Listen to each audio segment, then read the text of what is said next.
Thibault de Montbrial, avocat au barreau de Paris et président du Centre de réflexion sur la sécurité intérieure. Les violeurs en prison, les violeurs en prison.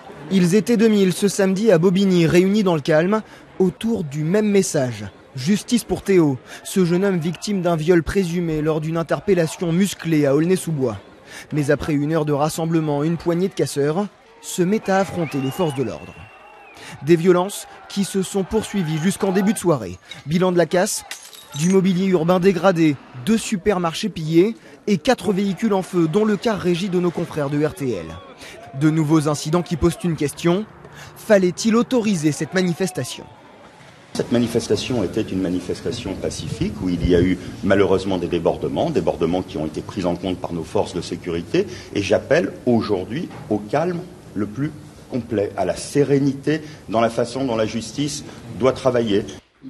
Un message d'apaisement et une grande prudence face au spectre d'une nouvelle crise des banlieues. Si les tensions s'accentuent, le thème de l'insécurité pourrait s'inviter durablement dans le débat présidentiel.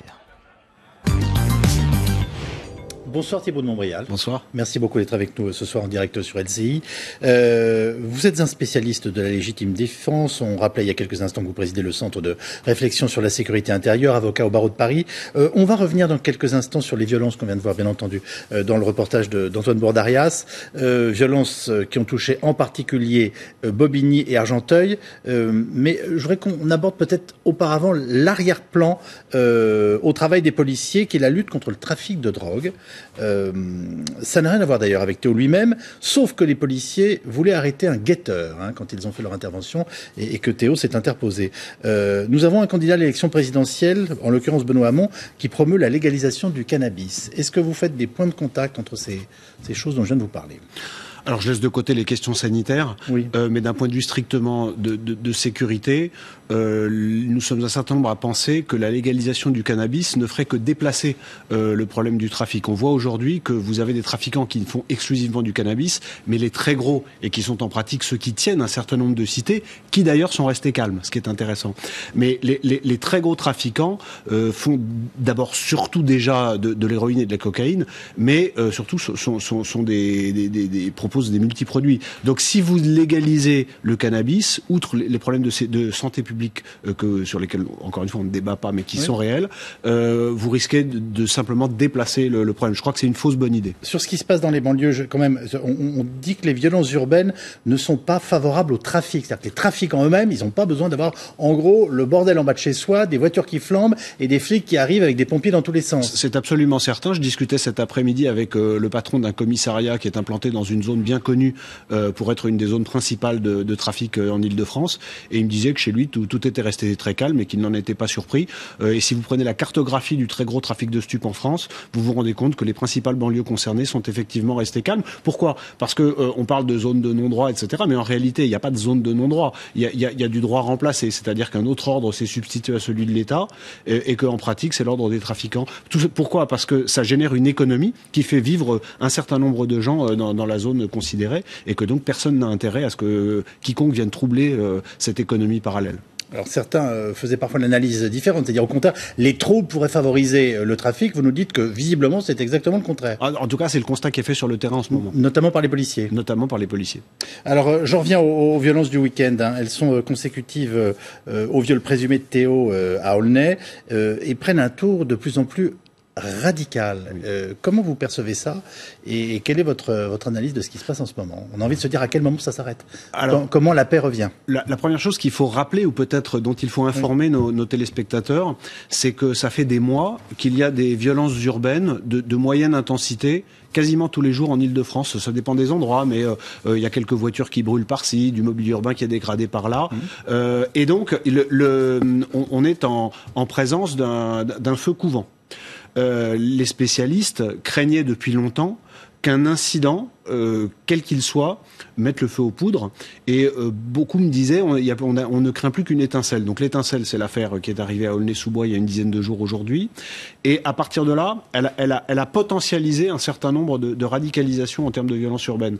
D'une part, ce que j'appelle les bandes ethnico-territoriales, c'est-à-dire des bandes... Ça veut dire quoi exactement ? C'est-à-dire des bandes qui se regroupent sur une double appartenance, qui est une appartenance territoriale, on défend son territoire, et la police est considérée comme une bande adverse. Au-delà de tout problème de trafic, on est bien d'accord. Totalement. Là, c'est chez moi, je suis sur mon territoire, tu n'y entres pas. C'est chez moi, je suis sur mon territoire, tu n'y entres pas. Et j'y fais régner un ordre qui est le mien. Et j'y fais régner un ordre qui est le mien, et ces bandes peuvent s'affronter les unes avec les autres. Mais souvent font front commun contre la police, qui est considérée, non pas comme les représentants de la République, mais comme une autre bande, comme une bande rivale. Pourquoi ethnico ? Parce que vous avez un certain nombre de ces bandes qui sont constituées, un petit peu comme on voit depuis longtemps dans les films américains. C'est un phénomène qui est classique aux États-Unis, sur des appartenances qui sont des appartenances ethniques en fonction des quartiers où les gens se regroupent par origine, de façon assez naturelle quand les gens sont regroupés les uns avec les autres. Donc, et d'ailleurs, j'insiste, mais lorsqu'il n'y a pas d'émeute avec les policiers, vous avez régulièrement des bagarres entre bandes et qui sont notamment mues par une forme de racisme en même temps que par une forme de défense du territoire. Mais ça sert à quoi d'avoir un territoire quand on ne l'exploite pas, si je puis dire ? Vous comprenez ma question ? Bon, en tout cas, quand on ne l'exploite pas, par exemple, pour le trafic de drogue, qui est l'idée immédiate à laquelle on pense, et c'est pour ça d'ailleurs que j'ai commencé notre interview en vous parlant de ça. Vous comprenez ma question ? Mais votre question est d'autant plus pertinente que très objectivement, quand on regarde ça de l'extérieur, on peut considérer ça comme étant un petit peu absurde, parce que l'appartenance territoriale devient une fin en soi. Souvenez-vous, il y a une affaire qui avait été un petit peu médiatisée il y a quelques semaines. Il y avait une descente à Juvisy, et le centre-ville de Juvisy avait été ravagé, un petit quartier de Juvisy, et l'enquête a démontré que c'était une bande qui venait d'Atis-Mons et qui était venue régler je ne sais quel compte, et on a dit, ceux d'Atis-Mons sont descendus à Juvisy. Mais quand on dit qu'on vient régler, excusez-moi, je vous interromps, je ne sais quel compte, généralement il y a un trafic là-dessous, ou c'est moi qui deviens excessif et paranoïaque. Il peut y avoir du trafic. Mais il peut aussi y avoir des regards de travers, voire des rumeurs. Vous parliez de rumeurs dans l'émission précédente, des rumeurs qui se règlent à coup de descente. Parce que là, ce que vous nous décrivez, ma référence, franchement, elle est immédiate, elle me vient à l'esprit, c'est West Side Story. Exactement. Mais d'ailleurs, dans les prisons françaises, vous avez des quartiers par origine ethnique pour ne pas que les gens se mélangent et se battent. C'est pas une classification officielle. L'administration pénitentiaire démentirait sûrement. Mais vous avez le bloc des Européens, le bloc des Africains, le bloc des Maghrébins, c'est comme ça. Le bloc des Corses. Ouais, alors les Corses sont. Je sais pas. Ça dépend de ça. J'amenais une autre identité. Une autre identité. Tout à fait. Il y a un moyen de faire baisser la tension, parce que ce qui est très intéressant dans ce que vous nous dites, c'est que finalement, vos informateurs, si je puis dire, et vous disaient depuis des semaines, il y a une tension qui est réelle et qui est permanente, et on craint justement qu'il y ait une conflagration, mais en tout cas une inflammation. Alors, ce qui est observé ces jours-ci et ce qui s'est vu samedi à Bobigny, notamment on l'a vu sur les images, mais on le voit beaucoup sur les appels sur les réseaux sociaux, c'est que à côté de ces bandes dont on vient de parler, vous avez des anarchistes et des gens d'extrême gauche. Donc, vous avez la rencontre en réalité entre deux types d'agitation. En violence urbaine. Ceux dont je viens de parler, c'est-à-dire ce qu'on va appeler les gauchistes pour aller vite, quitte à être un peu réducteur, se sont beaucoup illustrés lors des manifestations contre la loi El Khomri, avec finalement les mêmes moyens de violence, et notamment le cocktail Molotov contre les policiers, et une même indifférence au sort des policiers qui sont agressés. C'est-à-dire que aujourd'hui, l'hypothèse de travail de tuer un policier est devenue une hypothèse totalement normale. On l'a vu dans les actes, on le voit dans les appels qui circulent sur les réseaux sociaux. Et aujourd'hui, vous avez une rencontre entre ces deux types de bandes, et avec notamment beaucoup d'appels des gens d'extrême gauche aux autres pour venir les aider, se soulever, etc. etc. Il y a encore un appel pour ce soir. J'aurais été très dubitatif de votre analyse si justement on n'avait pas les réseaux sociaux, parce que j'aurais dit quel est le point de rencontre à un moment entre les gars qui tiennent le quartier sur les bases ethno-territorial que vous évoquiez il y a quelques instants, et les militants d'extrême gauche qui sont là par définition pour créer de la déstabilisation et qui utilisent n'importe quoi. Finalement, le point de rencontre aujourd'hui, il est sur le réseau social. Il est sur le réseau social, et il est autour des thèmes des violences policières. C'est-à-dire que vous avez des gens qui sont plutôt dans une logique politique, c'est-à-dire les réseaux d'extrême gauche, qui viennent solliciter les autres en leur disant mais ce qui vous arrive, c'est que vous êtes des victimes, et vous êtes victimes d'un fait politique et social qui est la violence policière. Mais ils se retrouvent ponctuellement sur un même lieu banlieue à un moment pour casser du flic, excusez-moi d'employer l'expression comme ça, avec ils font un métier assez difficile pour que voilà. C'est comme ça que ça se passe. Et à ce moment-là, il peut y avoir en effet une coaction. Il y a exactement une coaction, et la grande crainte du renseignement en ce moment, c'est que, si vous me permettez une expression courte, c'est que ça prenne. Pour le moment, ça n'a pas encore vraiment pris. C'est-à-dire que si on se souvient de ce qui s'est passé en 2005, parce que le parallèle commence à être fait de plus en plus. En 2005, il y avait eu la mort des 2 jeunes dans le transformateur à Clichy-sous-Bois, et il y avait eu des violences pendant 1 ou 2 jours, et puis il y avait eu un incident précis avec un CRS qui avait lancé, je crois, une lacrymogène dans une mosquée, et c'est ça qui avait déclenché instantanément l'embrasement du pays. Là, ça fait 8 jours ou 9 jours que les violences assez dures ont commencé. Il y a un policier qui me disait que ce qu'il a vécu la semaine dernière, pas samedi, mais toute la semaine dernière, était, après 2005, la phase la plus dure de sa carrière tout de même. Mais en dépit de cette dureté, il n'y a pas eu d'embrasement généralisé. Et ce à quoi on observe sur les réseaux sociaux, ce à quoi travaille l'extrême gauche, c'est à créer un embrasement généralisé. Mais il faut souligner que pour le moment, il y a des choses très violentes qui se passent, mais ça ne prend pas. Alors on espère que ça ne va pas prendre, mais certains pensent que ça peut finir par prendre. Et ça risque de se jouer à un détail sur le terrain. C'est-à-dire que le calme peut finir par revenir si, au bout de quelques nuits, les policiers continuant à être très maîtrisés, et ils le sont, finalement, les gens s'épuisent, et puis il n'y a plus d'abribus à casser, etc. Par contre, si par malheur, il y a un des protagonistes... C'est-à-dire, Bobigny peut pas attendre d'être totalement détruite. Quand on entendait le maire ce matin, décrire les déprédations de sa ville, c'est quand même extrêmement impressionnant. Oui. Et puis tout n'a pas été dit dans le reportage de tout à l'heure. Il y a un grand magasin de sport qui a été pillé, il y a un bâtiment du conseil départemental dont le rez-de-chaussée a été dévasté. Effectivement. Mais pour le moment, il n'y a pas de mort, ni de blessés graves. Malheureusement, ça va être ça le curseur. C'est que on a vu cette petite fille samedi soir, le feu a été mis à une voiture sans que les émeutiers se rendent compte qu'il y avait une petite fille dedans. Enfin, c'est un truc de fou quand on y pense. Donc ça c'est bien terminé. Jusqu'à maintenant, il n'y a pas de mort ni d'un côté ni de l'autre. Il faut souhaiter que ça continue. Par contre, si jamais il devait y en avoir un, la situation pourrait devenir totalement hors de contrôle. Je précise que c'est un jeune homme de 16 ans qui était venu manifester pour soutenir Théo, qui a sauvé cette petite fille. Absolument. Et qui l'a confié ensuite aux policiers. Absolument. Les rayons de soleil dans ces moments-là sont assez rares pour qu'on les fasse remarquer. Je redonne son nom, Emmanuel Toula, il a 16 ans. Les bandes, elles existent. On pourrait estimer qu'une police de proximité connaisse leur action. Est-ce que les mouvements d'extrême gauche que vous évoquiez, qui sont selon vous à l'action en ce moment et qui tentent finalement de rajouter de l'essence sur le début d'un incendie, sont eux aussi identifiés ?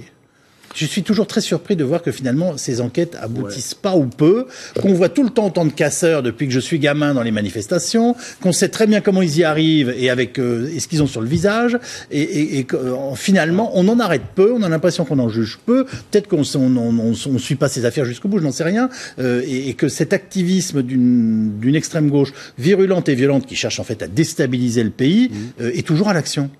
Alors, j'ai cru comprendre qu'en tout cas, il y avait des enquêtes qui étaient en cours pour les identifier. En tout cas, il y a des appels très clairement visibles sur les réseaux sociaux. Donc, je pense qu'à partir de là, si on veut remonter le fil, on le remonte. Si on veut remonter le fil, on le remonte. J'ajoute une chose intéressante que peu de gens ont à l'esprit quand on parle de ces sujets en ce moment. C'est qu'au moment de la COP21, en novembre 2015, beaucoup s'étaient émus du fait que, dans le cadre des mesures de l'état d'urgence, le gouvernement avait interdit de manifester et donc assigné à domicile le temps des manifestations des gens qui n'étaient pas liés à la mouvance islamiste, mais qui étaient liés à la mouvance d'extrême gauche, notamment les Black Blocs, etc.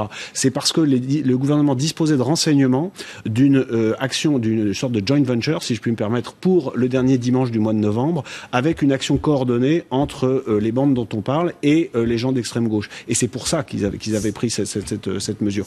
Donc l'idée d'une action concertée avec une incitation de l'extrême gauche pour que les bandes de banlieue passent à l'action, ça n'est pas d'hier. Sachant aussi qu'on a eu parfois des fantasmes invraisemblables de groupes gauchistes et proches de milieux quasi-terroristes qui n'ont jamais abouti. Donc on a toujours du mal à bien qualifier la situation. Ouais, mais le problème, c'est que on est dans l'anticipation, c'est-à-dire que si il ne se passe rien, l'opinion publique se dit bon finalement c'était pas si grave. D'ailleurs il y a souvent les mêmes raisonnements en matière de terroristes. Là il s'est rien passé depuis longtemps et on avait tendance on a vu les réactions quand il y a eu l'attaque du Louvre l'autre jour. Les gens donnaient l'impression de se réveiller, mais c'est parce qu'il y a une veille qui continue et des choses qui sont faites. Donc c'est la même chose sur ce sujet. Les violences en banlieue, et ça nous fait peut-être un point de contact. Vous pensez que ça fait le jeu aussi à un moment de l'organisation, en tout cas de la désorganisation qui pourrait être d'une façon ou d'une autre favorable à des opérations terroristes? Absolument. On a quand même une enquête qui a abouti ce week-end qui était très impressionnante, et dans ses résultats et dans ce qui devait être commu. Et sur les vidéos qu'on voit sur ce qui s'est passé samedi soir à Bobigny, il y a plusieurs vidéos où on voit des jeunes crier Allah Akbar. Donc ça ne veut pas dire que ce sont des terroristes, mais il y a sans doute une forme de provocation. C'est certainement très souvent une forme de provocation qu'on peut qualifier d'imbécile et dangereuse. Je le mesure bien, mais derrière chaque provocation, il y a quand même un symbole. Donc c'est intéressant de voir que de façon assez irresponsable, s'attaquant à des fonctionnaires de police avec des pierres ou des cocktails Molotov, des jeunes crient ça. Donc on est quand même dans une époque compliquée. J'ajoute que les manifestations actuelles mobilisent énormément de forces de l'ordre qui, pendant ce temps-là, ne se reposent pas, ne s'entraînent pas et sont donc là encore en train d'être usées petit à petit, comme elles le sont beaucoup depuis 2 ans, ce qui évidemment ne contribue pas à la sérénité générale. Et les arrestations de vendredi, attentats déjoués, Tour Eiffel qui aurait été ciblé, Julien Drey dit entre autres, il y a des gens qui attisent. En ce moment. Alors, dans tous les sens du terme, est-ce que vous pensez que c'est vrai aussi pour les réseaux terroristes? Je pense que et pour ces équipes on a envie de dire ces petites équipes de terrain. Oui, c'est vrai. On est proche de l'élection présidentielle. On sait que les groupes terroristes islamistes ont dit qu'ils allaient peser sur l'élection en passant à l'acte. Les gens du renseignement considèrent cette hypothèse comme extrêmement sérieuse. Ils sont nombreux et engagés, mais face à Monsieur Calvar qui dirige la DGSI disait l'autre jour qu'il y a 4000 personnes vraiment dangereuses en France. C'est considérable. C'est plus que les effectifs de son service au total. Donc c'est parfaitement considérable. Et il n'est pas interdit de penser que des gens se préparent pour peser en passant à l'action dans les semaines qui viennent. Ça s'ajoute aux problèmes qui sont posés par ces violences urbaines qui pour le moment n'ont pas atteint un seuil paroxysmique. On espère qu'elles ne l'atteindront pas, mais qui créent. Je vous dis, ça fait 10 jours que ça dure et ça peut là encore générer un drame, comme on en avait parlé tout à l'heure. Donc vous, il y a un moment où vous dites en tout cas qu'on ne peut pas ne pas établir un point de contact potentiel entre les déstabilisations qui sont liées aux émeutes, l'extrême gauche qui est sur le terrain, et par ailleurs la présence des équipes terroristes qui continuent d'avoir des objectifs. Alors attention, ne faites pas dire ce que je n'ai pas dit. Non, c'est pour ça que je vous demande de le préciser, car on pourrait le sous-entendre. Alors non, si la question est de savoir s'il existe ou s'il y a des raisons plausibles de penser qu'il existe un lien organique entre, si c'était ça votre question, entre ce qui se passe depuis 10 jours et le risque terroriste, très clairement, à ma connaissance, la réponse est non. Ça, je suis formel. À ma connaissance, je ne suis pas tout le temps au cœur du truc. Mais par contre, qu'il y ait aujourd'hui en France un pays dont la communauté est morcelée, avec des tensions et des haines qui se radicalisent dans tous les sens du mot, et pas simplement au sens religieux, mais y compris au sens économique, et y compris au sens sociétal, avec des revendications des uns et des autres, et avec le fait, encore une fois, je le redis, mais c'est extrêmement spectaculaire, que les gens dont on parle, quels qu'ils soient, ont admis la mort du policier comme hypothèse d'action politique, de façon aussi bien dans leurs écrits, dans leurs appels, que dans leurs actes. Eh bien, si on prend l'ensemble de ce constat, on ne peut que constater qu'il y a des intérêts objectifs convergents. Donc je ne dis pas qu'il y a un lien, mais qu'il y a des intérêts objectifs convergents. Vous êtes parfaitement clair. Le spécialiste des violences urbaines, Xavier Refer, explique depuis des années que justement ces flambées de violence que nous avons en France sont une spécificité française. Il n'y a qu'en France qu'on voit des choses comme ça sur le territoire européen. Est-ce que c'est une idée qui vous frappe et qui vous marque dans de telles proportions aussi régulières et avec cette, on va dire, la basse intensité, la moyenne intensité et les explosions que vous décriviez au début de notre entretien? Alors il y en a eu en Angleterre notamment d'extrêmement violentes il y a quelques années. Par contre, ce qui est vrai, c'est que en France, on a fini par s'habituer. C'est-à-dire que quand je vous disais tout à l'heure que ça fait des semaines... C'est ça qui est incroyable, c'est bien le sens de ma question. En moyenne, par exemple, il y a 20 voitures qui brûlent depuis le début de l'année en Seine-Saint-Denis, par jour. personne n'est particulièrement concerné par ce problème, sauf bien sûr les propriétaires. On n'en parle pas. Si vous regardez la presse quotidienne régionale, qui est un très bon indicateur, vous avez des tensions tous les vendredis et les samedis dans quasiment toutes les régions de France, avec des caillassages de policiers. Il y a des embuscades sur les services de secours très régulièrement. Mais quand je dis très régulièrement, c'est quasiment tous les jours.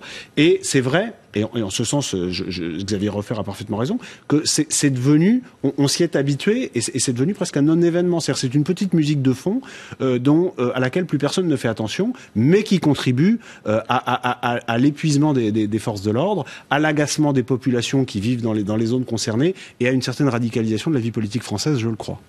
La DGSE recrute en ce moment. Oui.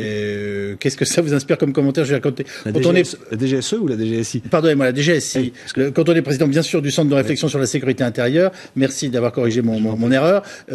Ça doit forcément vous amener un commentaire. On a besoin de qui? On a besoin de quoi, d'après vous? Alors, il y a beaucoup d'analystes qui ont été recrutés. Moi, je pense qu'on a besoin aujourd'hui de gens capables de faire de l'infiltration.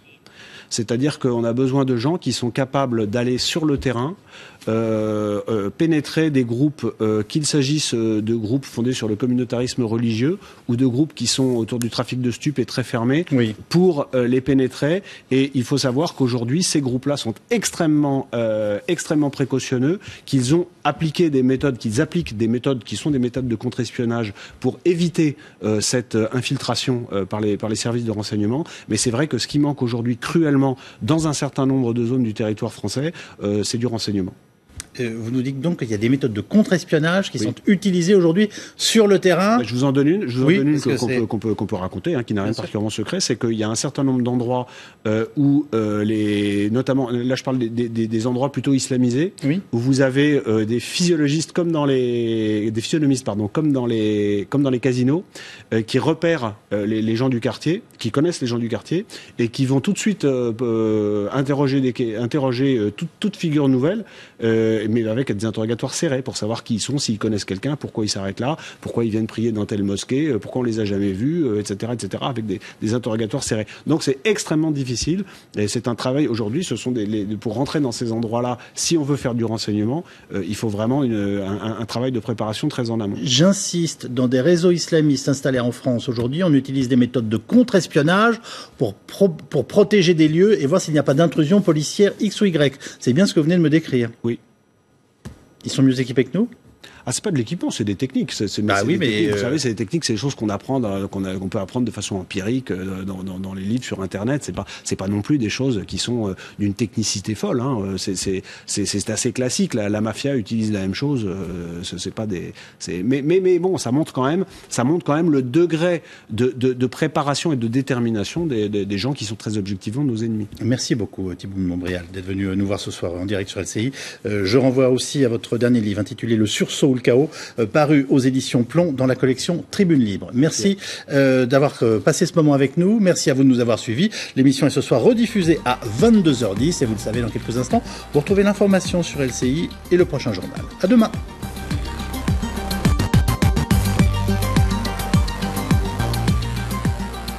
Action Logement facilite le logement des salariés pour favoriser l'emploi. C'était 24 heures en question avec Action Logement. C'était 24 heures en question avec Loop, solution comptable et fiscale dans le cloud. Alors Amanda, parlez-moi de vous. Ok, on y va. Je suis plutôt généreuse. Je suis très sportive. Je suis dominatrice. Et un peu magicienne aussi. Enfin, je suis irrésistible. L'irrésistible, Givenchy.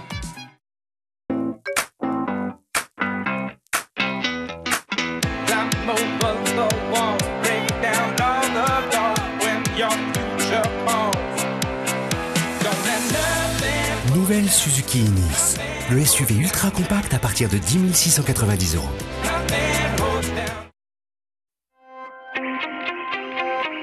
Tecnal, c'est l'espace.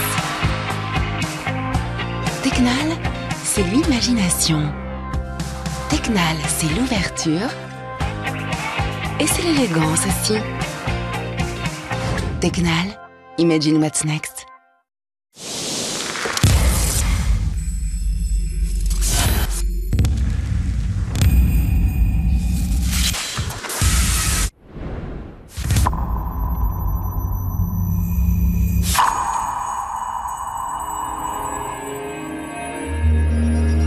ce qui fait sa force, et aujourd'hui pour son ouverture à tous, j'ai choisi MGEN. Ma mutuelle. MGEN.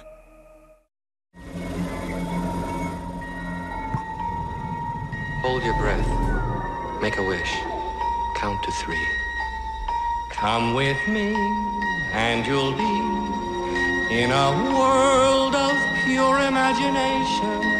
Take a look, and you'll see into your imagination. We'll begin with a spin, traveling in the world of my creation. What we'll see will defy explanation.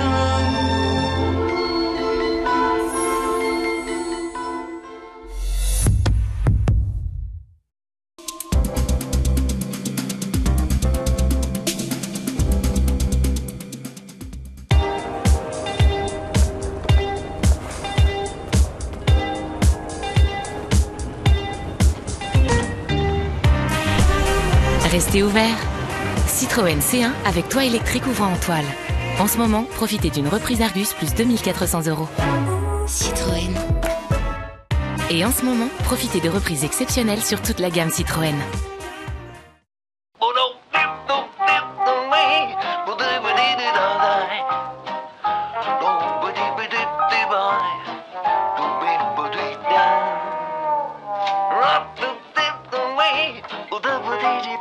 Sherpa, les supermarchés 100% montagne, 100% plaisir. La vie, c'est prendre son envol, oser se lancer et s'agrandir. Annonce, conseil, service, se loger avec vous quand la vie bouge. They told the ride.